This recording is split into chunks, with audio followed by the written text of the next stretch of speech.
Welcome to On Target TV. I'm Lee. This is Brent. Today we're going to talk a little bit about the 590 Shockwave and the RemingtonTac14.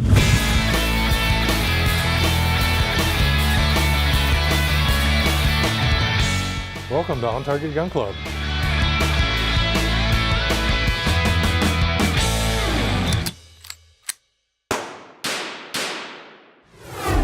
Before we get into the features and everything, we want to talk a little bit about the legality of this firearm. So it was kind of a gray spot where they got this through. Mossberg was the first one on the market to kind of reach this.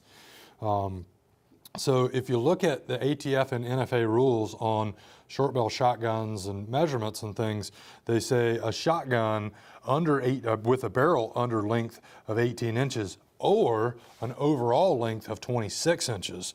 So that's why you see this style grip on it versus what you would normally see on a pistol grip shotgun, where the grip would make an abrupt turn right here.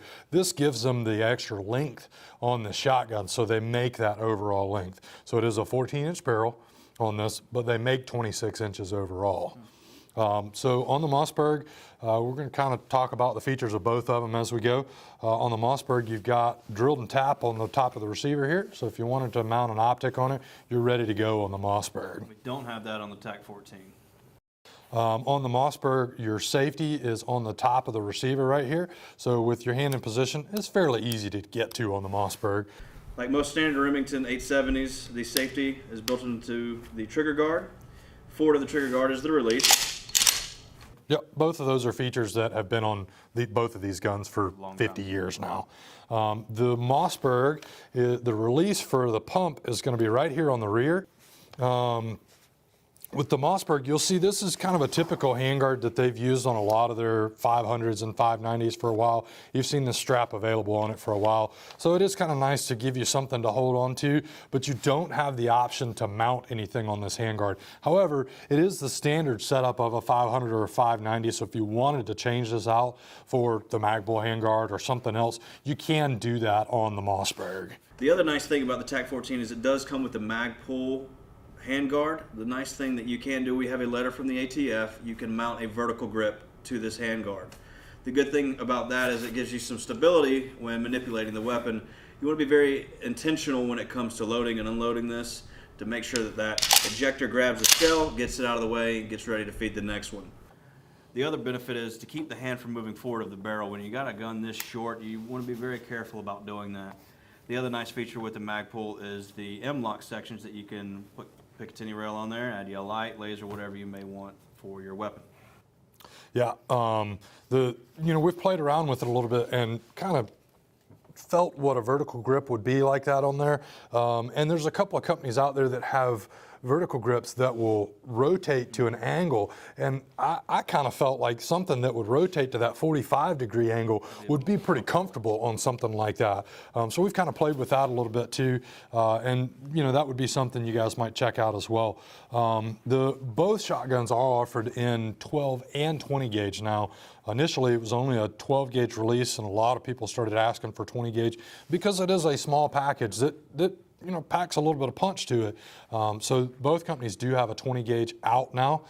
You can see we've got the standard 2 3/4 inch shell here and the Aguila mini shell.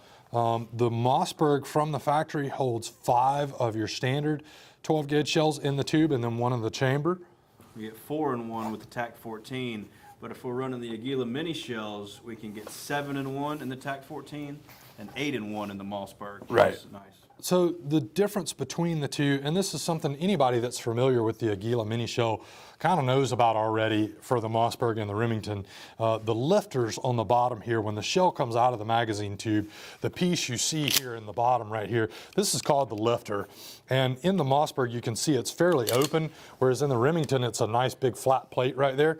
So the Mossberg, there are some aftermarket lifters for this already that you can change that out so it will feed the mini shells. I believe we've played with the Remington a bit and have pretty good success with it. Out of the box, it will handle it. It's all in the manipulation. You got to make sure you do it with some intent, like you know what you're doing to eject that shell and feed the next one. But it will feed very smoothly in here with the lifter that is with the gun.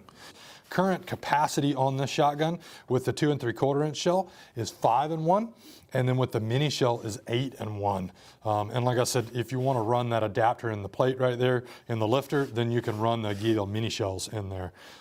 This shotgun also comes set up from the factory with your sling swivels. So if you wanted to run some type of sling on it to toss it over your back, or to give you something to kind of anchor the shotgun a little bit, you can do that, and it's set up with those from the factory.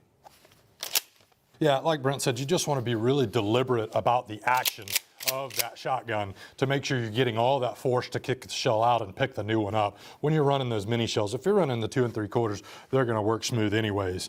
But both shotguns, very cool. It's a neat little thing that's new on the market. We really like these. One other thing we wanted to say about legality on this is, because ATF does not classify this as a pistol grip shotgun or a long gun, it is classified as a firearm. Therefore, you must be 21 to purchase this firearm.